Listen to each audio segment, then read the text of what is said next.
Gaaffilee ijoo ta'an jechuudha. Ijoollee baay'eenis keessumattuu adaraa rabbiif jedhiitiin na bira hin darbiini. Gaaffii koo naaf deebisi kan jedhu namoota 3 hanga 4 gaaffii na gaafattaniittantu jira. Gaaffii sana isiniif deebisuudhaaf qophiidha jechuudha. San dura garuu nagaan isiniif haa baay'atu. Hordoftootaaf jaallatamtoota, kabajamtoota, maamiloota kiyya ani nagaa kooti. Nagaa guutuu, nagaa irraa afaan qaba. Nagaan na bira jiru immoo isin bira akka jiru abdiin qaba jechuudha. Egaa kanatti aansuun immoo namoonni chaanaala koof yookiin immoo YouTube koo kanaaf haaraa taatan subscribe godha. Maatii naa ta'uu hin dagatiina isiniin jedha. Viidiyoon koo akka yoo isinitti tole immoo laayikii godha. Hiriyoota keessan gargaaruuf immoo sheeritti godha isiniin jedha. Egaa gaaffii inni tokkoffaanii obboleettiin tokko maal jetti? Adaraa rabbiif jedhiitii ana bira hin darbiini. Gaaffii koo kana naaf deebisii. Innis ani iqaamaan koo ni ejjeta. Waggaa tokkoon ol ni qaba yookiin immoo waqtii yeroo waggaa tokko ol qaba. Garuu immoo paaspoortiin koo immoo expired ta'eetiin jira. Kanaafuu ati galuu hin dandeessu naan jedhanii madaamiin koos innis galuu ati hin dandeessu naan jedhanii. Dhugaadhaa'oo namni paaspoortiin isaa expired ta'e galuu hin danda'u moo galuu ni danda'a kan jette irratti jechuudha. Gaaffiin kun gaaffii wal fakkaataa namoota baay'eedha kan kana na gaafate jechuudha. Asirratti namni tokko biyya arabaarraa yoo gala ta'e jechuudha. Gara biyya isaatti galee ka'ee biyyuma isaatti hafuu yoo barbaade yookiin immoo galee ka'ee ganaa paaspoortii sana haaresseen biyya biraa deeman jedhee yoo karoorfateera ta'e paaspoortiin kee expired yoo ta'eeyyuu jechuudha. White paper yookiin immoo waraqaa adiidhaan otoo didaniiyyuu tikkeettii sii guutamuu dirqamadha jechuudha. Garuu ati nama seeraa taatee leegaalii yookiin immoo seera jala jiraattee kontiraata hojjettaa jirta yoo ta'e iqaamaan kee expired yoo ta'eera ta'e namni si gaafatu siin hin jiru. Siin namni si gaafatu hin jiru. Gaafa tikkeettii kee muruu dhaqu kan itti gaafatamu yookiin immoo masuulummaa kan fudhate eenyu kafiila kee yookiin immoo isa si hejjechiisu sanatu itti gaafatamummaa irraa fudhateera waan ta'eef kan itti gaafatamu isadha jechuudha. Paaspoortii kee garuu ittiin galuu ni dandeessa jala murtee expired ta'e yoo jiraate. Ejjechaa hin jiru yoo ta'e iqaamaan kee immoo hojjechaa jira yoo ta'e ati nama seeraa taatee jirta garuu paaspoortii keetu expired ta'e innis manichatti deebi'uu hin dandeessu. Manichatti mana amma ati jirtu kanatti deebi'uu hin dandeessu. Sababiin isaa namni tokko gaafa galee jechuudha piroosesii gootee galtaa. Kanaafuu paaspoortiin namni tokko immoo piroosesii gochuudhaaf paaspoortiin isaa ji'a 6 ol qabaachuu qaba jechuudha. Ji'a 6 ol hin qabu taanaan manichatti deebi'uu hin dandeessu. Biyyichatti illee eessa biyya kamuu jechuudha. Biyya kamuu yoo ta'e paaspoortiin kee ji'a 6 gadi yoo ta'e ji'a 6 gadi qaba taanaan biyya kamuu deemuu hin dandeessu jechuudha. Biyya keetti deebitee garuu paaspoortii kee sana haaressitee biyya barbaadde deemuu dandeessa.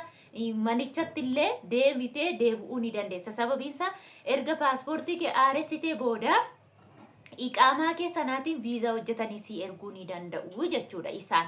Kanaafuu maal jechuun barbaadeeree namni paaspoortiin keessan isin jalaa expired ta'e biyya galuu dandeessu. Ittiin deebi'uu hin dandeessan hanga haaressitanitti jechuudha. Inni biraan immoo gaaffiin inni tokko jechuudha. Madaamiin kiyyaa yeroo baay'ee paaspoortii kee ofii kee haareffattanaan jette. Anatu haareffatamu madaamii kiyyatu haaressaa kan jedhudha jechuudha. Namni tokko paaspoortiin isaa yoo expired ta'e paaspoortiin kee waggaa 5 si tajaajila. Waggaa 5 kana gidduutti yoo expired ta'e ati mana arabaas jiraadhu biyya keessas jiraadhu yoo fakkeenyaaf mana madaamii yoo jiraatte jechuudha. Achumatti paaspoortiin kee expired sirratti yoo ta'e fakkeenyaaf waggaa 5 fudhattee deemte yoo ta'e ati waggaa 5 ol hojjetteetta yoo ta'e yookiin immoo namni tokko paaspoortii hojjechiifatee waggaa 2 waggaa 3 biyya kana keessa turtee deemte yoo ta'e yookiin immoo biyya tokko deemte yoo gara biyya tokko deemte ta'e kana gidduu paaspoortiin kee expired yoo ta'e jechuudha. Kan maallaqa baasee yookiin immoo baasii paaspoortii sanaaf barbaachisaa kan baafatu si jechuudha. Kan keeti paaspoortiin kan keeti kan namaa miti jechuudha. Garuu namoonni tokko tokko fedhii isaaniitiin kan paaspoortii keessii haaressan maallaqa isaaniitiin ni jiru jechuudha. Madaamiin tokko ofuma ishee paaspoortiin kee haara'eera paaspoortii keessii fan haaressa jedhanii imbaasii geessanii gargaaranii paaspoortii haaressuusi baay'ee isaanii irra caalaatti kan paaspoortii haaressaniifi jiru. Garuu inni kun dirqama madaamii kee yookiin immoo dirqama nama kafiila kee ta'ee miti jechuudha. Jala mureensitti maa dirqama isaanii otoo hin taane fedhii isaaniiti.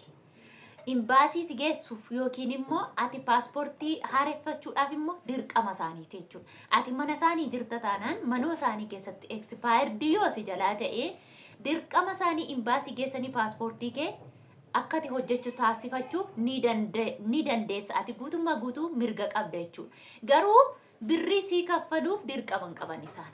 Yoo fedhii isaanii ta'e irraa kan hafe namni birrii sii kaffalu dirqama isaanii miti jechuudha. Siifaa galu.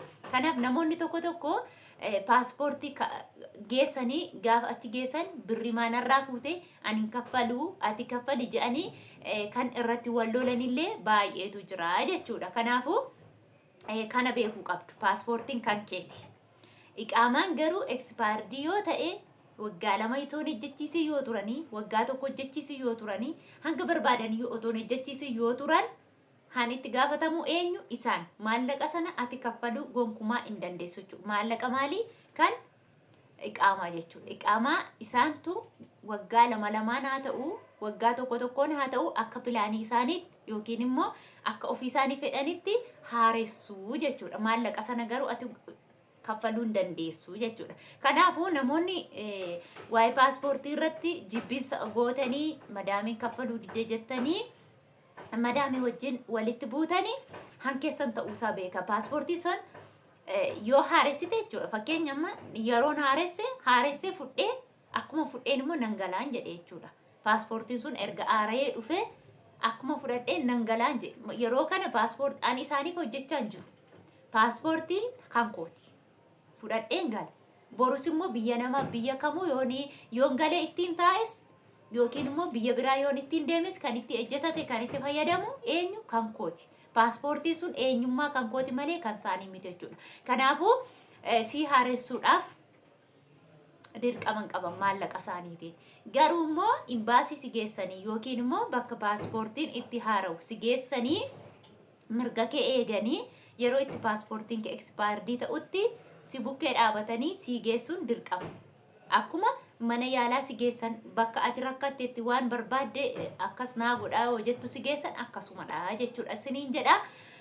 Ammallee akkasuma yaada yoo qabaattan gaaffii kana isiniin deebisa waan hin jedheefan isinii deebise. Ammallee akkasuma yaada yoo qabaattan gaaffii yoo qabaattanii dabalataanis immoo qeeqa yoo qabaattan waan isiniin galle hundallee komentii jala kaa'uu dandeessu. Haala viidiyoodhaanis haa ta'u komentiidhaanis haa ta'u isinii deebisuudhaaf ani qophiidha isiniin jedha.